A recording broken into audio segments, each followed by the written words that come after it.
અને આગળ વાત કરીએ બનાસકાંઠામાં ગ્રામ પંચાયતની ચૂંટણી માટે મતદાન થઈ રહ્યું છે ત્યારે સાંસદ ગેનીબેન ઠાકોરે પણ મતદાન કર્યું। અબાસણા ગામે ગેનીબેને મતદાન કર્યું। લોકોને પણ મતદાન કરવા માટે ગેનીબેન ઠાકોર સાંસદ બનાસકાંઠા બેઠક જેમણે હાકલ કરી હતી।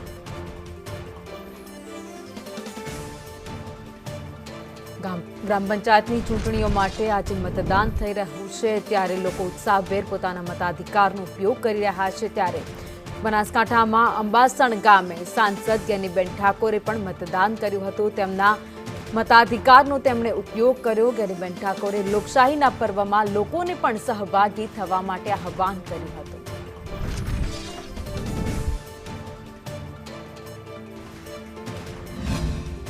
પંચાયતની ચૂંટણી યોજાઈ રહી છે ત્યારે ભાભર તાલુકામાં પણ ગ્રામ પંચાયતની ચૂંટણી યોજાઈ રહી છે જેમાં ભાભર તાલુકાના અબાસણા ગામમાં પણ આજે ગ્રામ પંચાયતની ચૂંટણી યોજાઈ રહી છે। અબાસણા ગામ એ સાંસદનું ગામ છે અને સાંસદ ગેનીબેન ઠાકોર પણ અહીં મતદાન કરવા આવ્યા છે। ગેનીબેનને પૂછ્યું કે કઈ રીતનો આ માહોલ છે અને કઈ રીતનું મતદાન લોકો કરી રહ્યા છે। અમે પણ વાત કર્યું શું માહોલ છે। સમગ્ર રાજ્યની અંદર બીજા તબક્કાની ચૂંટણીનું મતદાન આજે મતદારો ગૌરવભેર અને સન્માનભેર અને પોતાના ઉત્સાહપૂર્વક મતાધિકારનો ઉપયોગ કરી રહ્યા છે। અત્યારે લાંબી લાઈનો લાગી છે।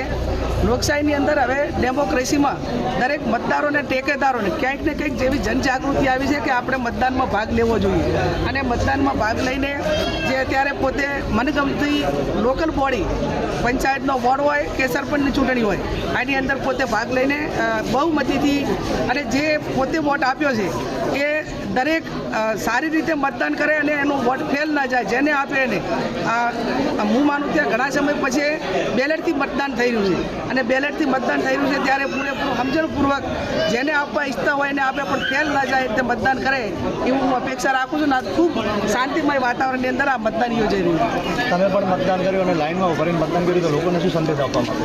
હા, લાઈનમાં ઉભા રહીને મતદાન એટલા માટે કર્યું કે જ્યારે ચૂંટણીનું મતદાન થતું હોય ત્યારે આપણા બંધારણીય નિયમો પ્રમાણે જે લાઈનમાં ઉભા રહીને મતદાન કરવાનું હોય છે પહેલું આવ્યું હોય પહેલું કરે, પછી આવ્યું હોય પછી કરે અને એના માટે કંઈક સમરસતાનું અને બધાના માટે સમાન જે હક અને પોતાને કોઈને એમ ના લાગવું જોઈએ કે હું વહેલો આવ્યું તો મારું મતદાન વહેલું ના થવું જોઈએ। જે પ્રમાણે આવ્યું એ પ્રમાણે એક સમરસતાનો ભાવ એક જે પોતાને ગમતો બંધારણીય હક આવેલો અધિકાર એનો પૂરેપૂરો ઉપયોગની સમરસતાની વાત છે।